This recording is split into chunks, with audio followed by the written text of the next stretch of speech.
लकड़ी और गोछे का काम हनुमान जी ने किया, संध्या का गोपरी लक्ष्मण जी ने की।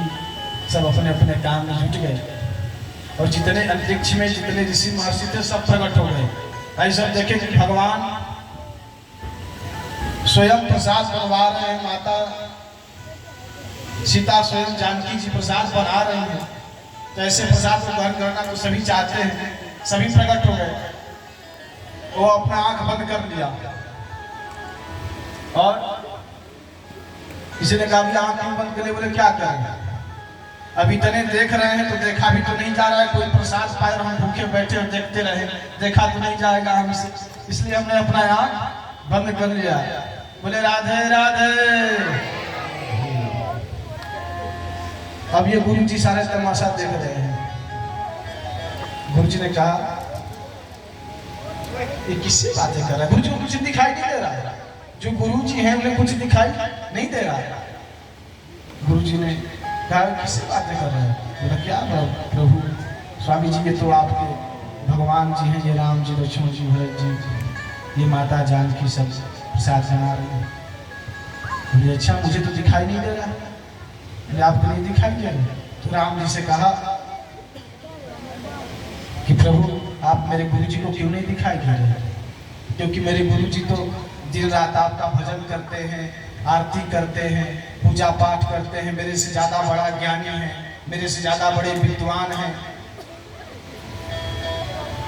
आपके दिन भर भजन कीर्तन में लगे रहते हैं, बड़ी तपस्वी हैं, आप फिर इन्हें दर्शन क्यों नहीं देते? तो प्रभु ने कहा कि बेटा तेरे गुरु जी बहुत महान हैं, बहुत बड़े विद्वान हैं, तपस्वी हैं, सब कुछ है,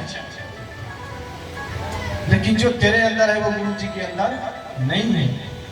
बोले मेरे अंदर क्या है गुरु जी के अंदर नहीं है? तो कहा प्रभु ने कि देखो जो सरलता होनी चाहिए वो तेरे गुरु जी के अंदर नहीं है। जब ये बात कहा कि प्रभु श्री राम कह रहे हैं कि जो सरलता होनी चाहिए वो गुरु जी के अंदर नहीं है, इसलिए दर्शन नहीं दे पा रहा। गुरु जी को जब ये बात सुने तो गुरु जी की आंखें आंसू आ गए, रोने लग गए बेचारे। बोले बताओ हमारे अंदर इतने बड़े विद्वान होके, इतना बड़ा तपस्वी होके, इतना पूजा पाठ करके मैं क्या किया जिससे कि भगवान को दर्शन करना चाहिए, जिस गुण से भगवान का प्राकट हो जाए, जिस गुण से भगवान का दर्शन हो जाए, वही मेरे अंदर नहीं है, तो ये सारे बेकार हैं। तो फिर भगवान से प्रार्थना किया तो प्रभु ने फिर भगवान ने गुरु जी को भी दर्शन दिया। तो ऐसे ऐसे ऐसे भक्त हैं कि प्रभु कहते हैं कि भाव एकदम निर्मल होना चाहिए, विशुद्ध वृत्ति होनी चाहिए भगवान के सामने।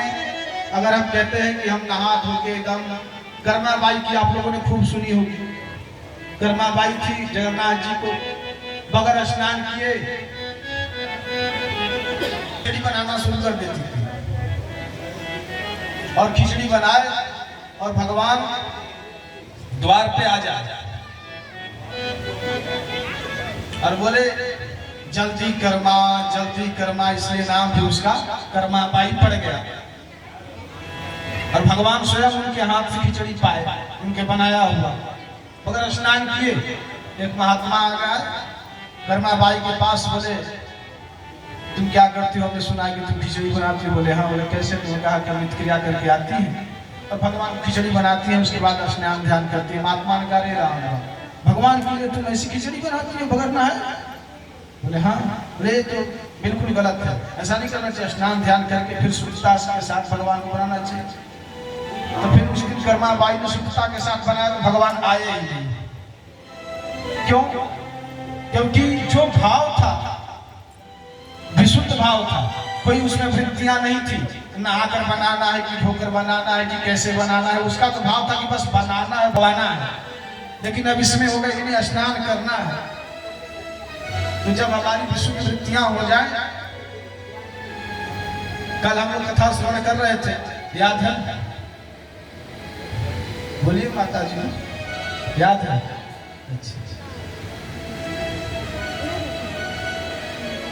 कल भी